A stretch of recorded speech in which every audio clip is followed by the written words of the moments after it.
Morning दोस्तों, मैं रुद्र प्रताप सिंह अपने सिविल करियर चैनल में आपका स्वागत करता हूं। आइए दोस्तों, आज हम लोग देखते हैं कि लेसन 1 लेक्चर 2 सामान्य परिचय एवं ऐतिहासिक परिवेक्षण। अब हमारा दोस्तों बचा था हिस्टोरिकल रिव्यू के बारे में जानते हैं। ठीक दोस्तों, मृदा के व्यवहार के बारे में इसे वैज्ञानिक दृष्टिकोण देने का श्रेय 18वीं सदी के प्रसिद्ध फ्रांसीसी मिलिट्री वैज्ञानिक कूलाम को जाता है।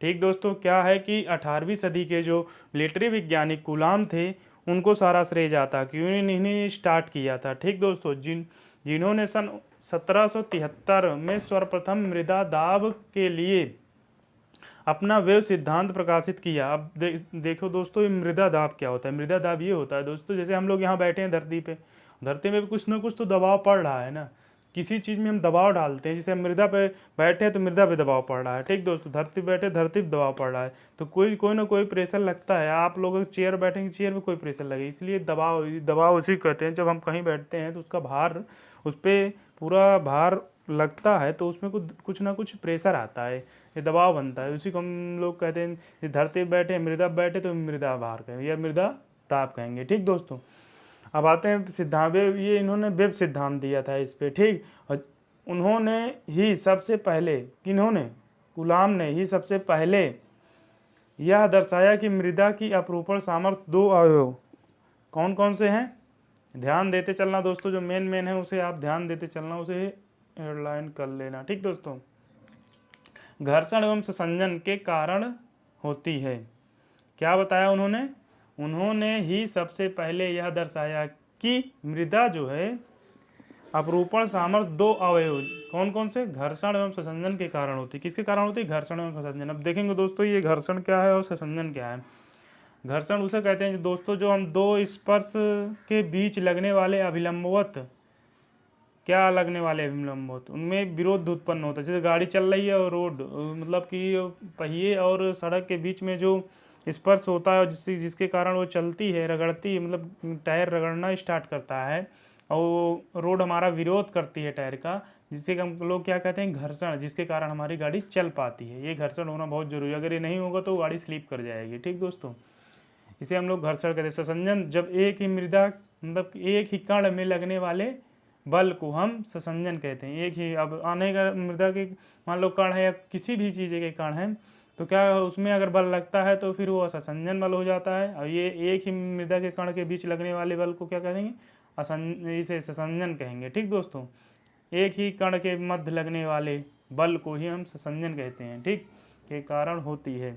अब घर्षण एवं संसंजन के कारण होती है। ठीक दोस्तों, अब आते हैं, देखते हैं मृदाओं से जल प्रवाह के लिए, मृदा से जल कैसे प्रवाहित होता है। जल प्रवाह के लिए इन्होंने सिद्धांत दिया 1856 में डार्सी ने, तथा अब देखिए दूसरे वैज्ञानिक कौन है। 1856 में क्या इन्होंने अपना सिद्धांत दिया था? ये सिद्धांत दिया था कि मृदा से जल प्रवाह के लिए, मतलब मृदा से जल प्रवाहित होती है, मृदा से हमारी जल निकलती है, तो इससे क्या इन्होंने सिद्धांत दिया था डार्सी ने 1856 में। तथा द्रव के कण, द्रव जो होता है दोस्तों, द्रव में ठोस कणों के अवसादन के लिए स्टोक ने नियम प्रतिपादित किए। अब द्रव में ये देखिए दोस्तों क्या होता है, द्रव में ठोस कणों के अवसादन के लिए स्टोक ने नियम प्रतिपादित किया। क्या नियम प्रतिपादित किया था? यही नियम प्रतिपादित किया था कि द्रव में हमारा ठोस अवसादन होता है। ठीक दोस्तों, उसके बाद ठोस अवसादन क्या होता है दोस्तों?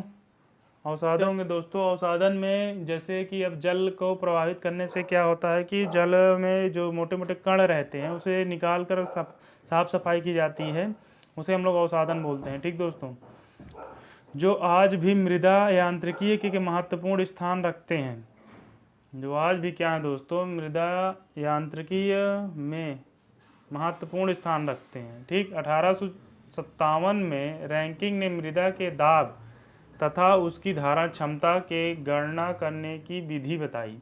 मृदा में कितना प्रेशर वो झेल सकती है, कितना लोड वो ले सकती है, उसके बारे में किन्होंने दिया। ये दोस्तों देखो बहुत ज़रूरी है। जब हम लोग आप लोग को बताया था ना दोस्तों कि हम 2 स्टोरी 4 स्टोरी बिल्डिंग बनाते हैं, तो उसके लिए अगर हम लोड निकालना चाहते हैं कि हमारी ये मिट्टी कितना लोड वेयर कर सकती है, ये मिट्टी कितना प्रेशर झेल सकती है, तो देखो इन्होंने ये दिया था 1857 में रैंकिंग ने मृदा के दाब तथा उसकी धारण क्षमता, ये दोस्तों ध्यान से देखते चलना कि धारण क्षमता क्या होती है। धारण क्षमता की गणना करने की विधि बताइए। धारण क्षमता क्या होता है दोस्तों? वही कि हमारी मृदा कितना लोड वेयर मतलब लोड सहन कर सकती है, इसे हम धारण क्षमता कहते हैं। ठीक दोस्तों अभी तक 18वीं सदी की बात चल रही थी, अब देखिए 19वीं सदी की बात चलेगी। 19वीं सदी में वोजीनियस ने आंशिक रूप से अनंत प्रत्यास्थ माध्यम में बिंदु भार के कारण नीचे के माध्यम में प्रतिबलों के वितरण ज्ञात करने की विधि दी। किन्होंने दी थी? वोजीनियस ने दी थी। ठीक दोस्तों, अब 20वीं सदी में किसने क्या दिया देखते हैं। 20वीं सदी में प्रारंभ में स्वीडन ने क्या बताया? मृदा वैज्ञानिक अटरबर्ग ने दर्शाया कि स्वीडन के जो वैज्ञानिक थे अटरबर्ग, उन्होंने दर्शाया कि सूक्ष्म कण वाली मृदाओं में उपस्थित जल के अनुसार विभिन्न सीमाएं निर्धारित की जा सकती हैं। जो मृदा के कण होते हैं उसमें जो जल उपस्थित होते हैं उसके अनुसार हम लोग विभिन्न सीमाएं निर्धारित कर सकते हैं, इन्होंने बताया अटरबर्ग ने।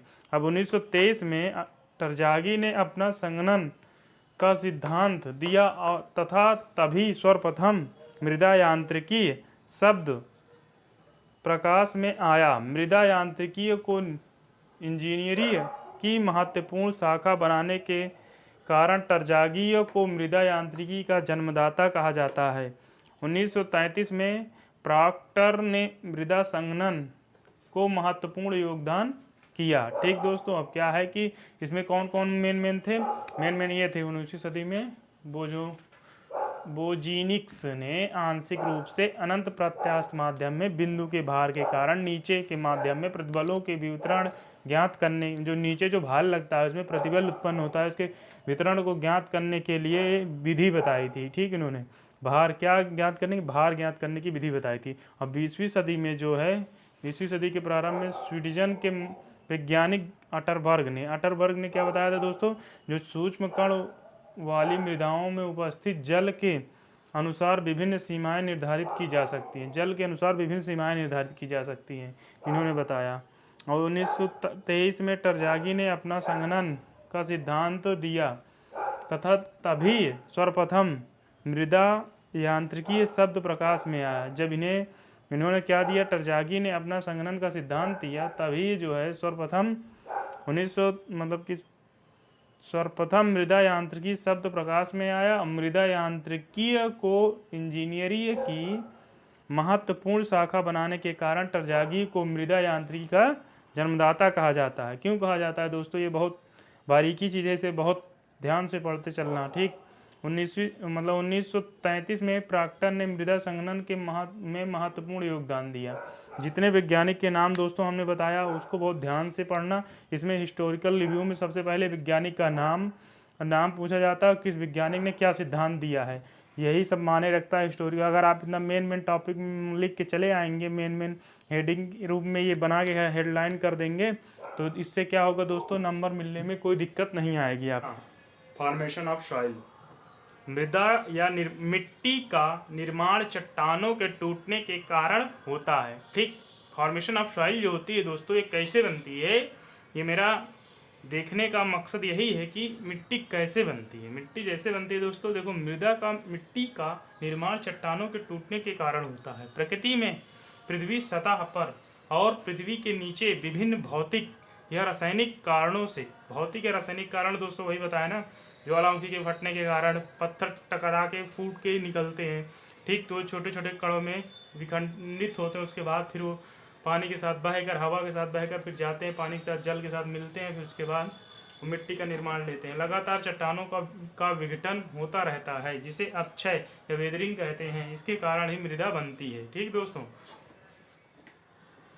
आइए दोस्तों देखते हैं हमारा अगला टॉपिक जियोलॉजिकल सर्किल के बारे में जानते हैं। भूवैज्ञानिक चक्र किसे कहते हैं? प्रकृति में चट्टानों का बनना, टूटना या टूटी हुई चट्टानों का स्थानांतरण एवं पुनः चट्टानों का बनना अविराम गति से चलता रहता है, मतलब धीरे धीरे चलता रहता है। चट्टानों के टूटने से मृदा बनना एवं मृदा से पुनः चट्टानों के बनने के चक्र को भूविज्ञानिक चक्र या जियोलॉजिकल सर्किल से दर्शाया जा सकता है। ठीक दोस्तों, इसका मतलब समझ में आया दोस्तों। प्रकृति में चट्टानों का बनना, प्रकृति में जो चट्टानें बनती हैं, चट्टानों का बनना, टूटना या टूटी हुई चट्टानों का स्थानांतरण, मतलब कि ट्रांसपोर्टेशन होता रहता है धीरे धीरे करके। वो पत्थर बनता है, अभी आपको बताया था शुरू में कि पत्थर बनेगा, पत्थर से टूटे को छोटे कण बने, छोटे कण से महीन कर, फिर वो अपने आप मिट्टी बनता है, फिर वो इकट्ठा होता है, फिर पत्थर बनता है। मतलब ये सर्किल चलती रहती है अपने पूरे किसमें, एटमॉस्फेयर में। प्रकृति में चट्टानों का बनना, टूटना, टूटी हुई चट्टानों का स्थानांतरण एवं पुनः चट्टानों का बनना और अविराम गति से चलता, धीरे धीरे गति से चलता रहता है। ठीक, चट्टानों के टूटने से मृदा बनना एवं मृदा से पुनः चट्टानों के बनने के चक्र को हम लोग भूवैज्ञानिक चक्र या जियोलॉजिकल सर्किल से दर्शाया जा सकता है। ठीक दोस्तों, ये मुख्यतः तीन प्रवस्था या फेज में होती हैं। कौन कौन? इरोजन मतलब कि अपक्षय, इसके बारे में जानेंगे दोस्तों। और फिर होता है परिवहन या निक्षेपण, ट्रांसपोर्टेशन एंड डिपोजिशन, इसके बारे में जानेंगे। अभ्युत्थान, अपवहीवल जिसे बोलते हैं दोस्तों, इसकी परिभाषा देखते हैं। आइए देखो दोस्तों, ये सर्किल हमारा बना है, ये सर्किल हमेशा चलता रहता है। सर्किल में चलता रहने का मतलब क्या होता है दोस्तों कि पहले हमारा क्या होता है, पत्थरों का अपक्षय होगा, फिर क्या होगा, अपक्षय होने के बाद वो पानी के साथ या हवा के साथ क्या करेंगे, परिवहन या ट्रांसपोर्टेशन, निक्षेपण होता रहता है। फिर उसके बाद निक्षेपण होने के बाद फिर वो पहुंच जाता है अभ्युत्थान अपवहीवल, मतलब कि यहाँ पहुँचेगा। उसके बाद ये फिर मिट्टी बनेगा, मिट्टी के बाद फिर ये वही अपनी प्रक्रिया आने लगेगा, मिट्टी के बाद फिर जमना स्टार्ट हो जाएगा, फिर ये पत्थर बनेगा, फिर यहाँ उत्थान, फिर वही प्रक्रिया हमेशा चलती रहती है दोस्तों। ये हमारा सर्किल है, इसके थ्रू ही हम लोग इसकी परिभाषा, फिर इसकी परिभाषा, फिर इसकी परिभाषा पढ़ेंगे। आइए दोस्तों, हम लोग जानते हैं कि इरोजन अथवा अपक्षय होता क्या है दोस्तों ये अपक्षय जो होता है, देखो इरोजन जो होता है, ये होता है चट्टानों का प्रकृति द्वारा अपक्षय कैसे होता है? मौसम, वायु, पानी, पेड़ पौधों आदि भौतिक एवं रासायनिक प्रक्रियाओं द्वारा होता है। ठीक, नर्म चट्टानों पर भौतिक कारकों का अधिक प्रभाव पड़ता है। जो नर्म चट्टानें होती हैं हमारी, उसके भौतिक कारकों का अधिक प्रभाव पड़ता है तथा ठोस पर कम, जो ठोस होती है उस पर कम प्रभाव पड़ता है इसका। ठीक, अपक्षय का। इसके भौतिक कारक क्या क्या होते हैं दोस्तों? भौतिक कारक में हमारा आता है खनिजों का अलग अलग प्रसार एवं प्रसार गुणांक। इसमें क्या होता है, चट्टानों में विभिन्न प्रकार की खनिज उपस्थित रहती हैं। ठीक दोस्तों, इसके बारे में थोड़ा जानकारी हम दे रहे हैं ऊपर। इन सभी खनिजों पर ताप प्रसार गुणांक भी अलग अलग होता रहता है। मौसम परिवर्तन होने पर क्या होता है दोस्तों, जब मौसम परिवर्तन होता है, दिन में विभिन्न समय पर वातावरण चेंज होता रहता है, कभी धूप, कभी छां, कभी बारिश, कभी गर्म, कभी ठंड, ऐसा होता रहता है। इसके कारण क्या होता है, असमान प्रसार होता है, जिससे हमारा क्या होता है, चट्टानें क्या करती हैं, चटकने लगती हैं और टूटने लगती है, इसमें आएगा। ठीक दोस्तों, खनिजों का अलग अलग प्रसार गुणांक में।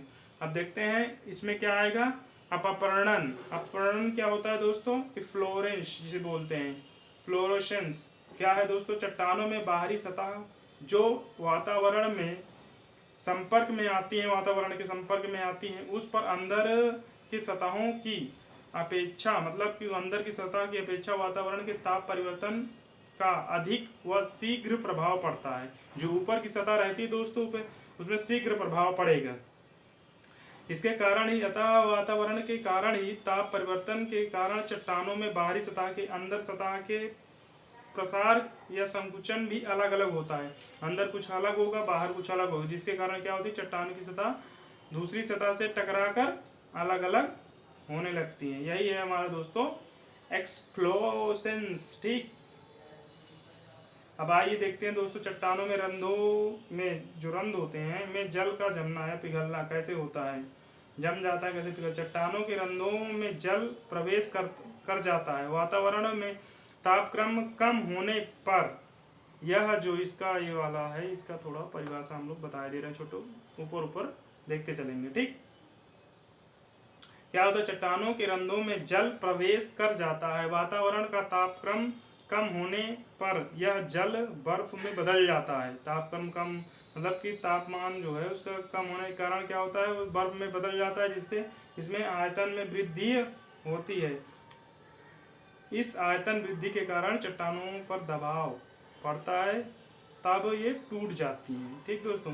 अब इसी तरह पेड़ पौधों की वृद्धि के कारण, अब पेड़ पौधे हैं दोस्तों, वृद्धि करेंगे, ग्रोथ करेंगे, गिरेंगे, टूटेंगे, फूटेंगे, वायु हवा चलेगी तो पत्थर टूटेगा, या बाहर हवा के द्वारा ट्रांसपोर्टेशन होगा। यही सब कारण है जिससे हवा से, जल से तथा बर्फ की अपकर्षण गिरने से, तो क्या होता है कि भौतिक क्रियाएं हैं, ये सब चलती रहती हैं एटमॉस्फेयर में, तो इससे क्या होता है, हमारा इरोजन होता है। ठीक दोस्तों। देखते हैं दोस्तों हिमखंड किसे कहते हैं, हिमखंड के बारे में जानते हैं दोस्तों। ठीक, हिमखंड क्या होता है?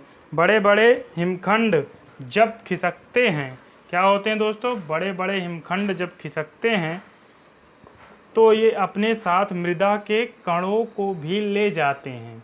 ठीक, अपने साथ मृदा के कणों को भी ले जाते हैं जब ये खिसकते हैं। तो ये हिमखंड पानी के साथ बहते हुए काफ़ी दूर तक निकल जाते हैं। इस प्रकार स्थानांतरित निक्षेप हिम नदी ऊढ़ कहलाते हैं। अपक्षय का वह पदार्थ जो बहते हिम खंडों के बहने वाले स्थानों पर नीचे एकत्र हो जाता है या होकर जम जाता है, उसे हिमटिल कहलाता है, मतलब हिमटिल या हिमखंड कहते हैं। ठीक दोस्तों, क्या होता है कि बड़े बड़े हिमखंड जो होते हैं अपने साथ क्या करते हैं, मृदा के कण को बहा ले जाते हैं। उसके बाद क्या होता है दोस्तों, हिमखंड पानी के साथ बहते हुए काफ़ी दूर निकल जाते हैं। इस प्रकार स्थानांतरित निक्षेप हिम नदी ऊढ़ कहलाते हैं। क्या कहलाते हैं? हिम नदी ऊढ़ कहलाएंगे। फिर अपक्षय का वह पदार्थ जो बहते हिमखंडों के बहने वाले स्थान पर नीचे एकत्र होकर जम जाता है, उसे हम कहते हैं हिमखंड या ग्लेशियर बोलते हैं। अब देखते हैं दोस्तों वायु किसे कहते हैं। वायु के द्वारा हमारा ये मतलब कि मिट्टी कैसे बहती है। अपक्षरण के उत्पाद को एक स्थान से दूसरे स्थान तक ले जाने का वायु एक शक्तिशाली माध्यम है। वायु द्वारा समानतः 0.06 mm तक के मृदा कण ही स्थानांतरित हो पाते हैं। वायु द्वारा स्थानांतरित मृदाओं का क्या होता है, वातज मृदा निक्षेप कहलाता है। वायु के कारण कैसे जाता है दोस्तों, वायु में देखते हो कि आप डस्ट उड़ के जाती है, वो डस्ट जमते जमते जमते जमते क्या करती है, मजे मजे करके वो एक टीला का रूप धारण करने लगती है। आप देखते होंगे दोस्तों राजस्थान में क्या होता है कि वहाँ पानी की कमी है और वहाँ क्या होता है, बालू रेती मिट्टी रहती है। रेती मिट्टी क्या होती है, हवा के साथ उड़ के बड़े बड़े टीला बना लेती है ना। इसी प्रकार वो मिट्टी हमारी बह के हवा में उड़ के क्या करती है, टीला का निर्माण करती है। इसीलिए दोस्तों यही कहा जाता है कि वायु के द्वारा भी हमारा ट्रांसपोर्टेशन होता है। ग्रेविटी क्या होती है? ग्रेविटी चट्टानों के विघटन के बाद पहाड़ों के ढालों पर क्या होता है कि जब चट्टानों का विघटन होता है तो क्या होता है कि चट्टानों हमारे पहाड़ों से ढालों पर ये चट्टानों के लुढ़कते हुए काफ़ी दूर तक निकल जाते हैं। जो पत्थर होते हैं वो क्या करते हैं, टकराते टकराते काफ़ी दूर तक निकल जाते हैं और दूर निकल कर क्या होते हैं, एकत्रित होते रहते हैं, एकत्रित होते रहेंगे। बड़े बड़े पत्थर हैं, ये लुढ़कते टूटते फूटते चले जाएंगे और एक जगह काफ़ी पत्थर इकट्ठा हो जाएंगे। पहले एक पत्थर आएगा, फिर दूसरा पत्थर आएगा, फिर इकट्ठा हो जाएंगे। इसी तरह इस प्रकार की मृदा निक्षेप समूढ़ मृदा निक्षेप कहलाता है, जिसे हम बोलते हैं दोस्तों कोलुवियल सॉइल इसे बोलते हैं। ठीक, जो हमारा क्या होता है, गुरुत्वाकर्षण के कारण टूटते फूटते पत्थर हमारे आके एक जगह स्थानांतरित हो जाते हैं या एक जगह स्थित हो जाते हैं, तो उसे हम बोलते हैं दोस्तों समूढ़ मृदा निक्षेप कहलाते हैं, या तो बोल सकते हैं क्लोवियल सॉइल बोलते हैं। ठीक दोस्तों, आइए दोस्तों जानते हैं अभ्युत्थान किसे कहते हैं। अववहिवल क्या होता है दोस्तों? अववहिवल हम उसे बोलते हैं दोस्तों कि इसमें क्या होता है कि इस प्रकार की चट्टानों का एक स्थान से विघटन होकर पुनः दूसरे स्थान पर एकत्र होकर बनने के कारण पृथ्वी पर बलों के समायोजन जब होता है, इक्विलिब्रियम बोलते हैं जिस समायोजन को। ठीक दोस्तों, इक्विलिब्रियम में अंतर पड़ता है। ठीक दोस्तों, उसके बाद क्या होता है, जिससे समय समय पर भूचाल आदि आते रहते हैं। अंतर पड़ता है तो समय समय पर क्या होता है, भूचाल आदि आते रहते हैं, जिसके कारण पुनः ये बनी चट्टानें टूटती रहती हैं और प्रकृति में यह भूविज्ञानी क्या होते रहते हैं, चक्र चलता रहता है। ठीक दोस्तों, चक्र लगातार चलता रहता है, जिसके कारण चट्टानें टूटती रहती हैं और मृदा बनती रहती है, स्थानांतरित होती रहती है तथा पुनः चट्टानें बनती हैं, फिर मृदा, फिर टूटती हैं, फिर मृदा बनती हैं। यही सर्किल हमारा चलता रहता है दोस्तों। पहले चट्टान, फिर टूटी फूटी, उसके बाद फिर आई, फिर मृदा बन गई, फिर वही फिर इकट्ठा हुई, फिर चट्टान बनी, फिर टूटी फूटी, फिर मृदा बनी। यही प्रक्रिया अपने पूरे पृथ्वी में चलती रहती है। ठीक दोस्तों, आपने हमारी यहाँ तक वीडियो देखा, आपको बहुत बहुत धन्यवाद दोस्तों। आप हमारे सिविल कैरियर चैनल का पूरा सपोर्ट करें, हम आपका सपोर्ट करें। आप हमारे सिविल कैरियर चैनल को लाइक करें, शेयर करें, सब्सक्राइब करें। धन्यवाद दोस्तों यहाँ तक वीडियो देखने के लिए।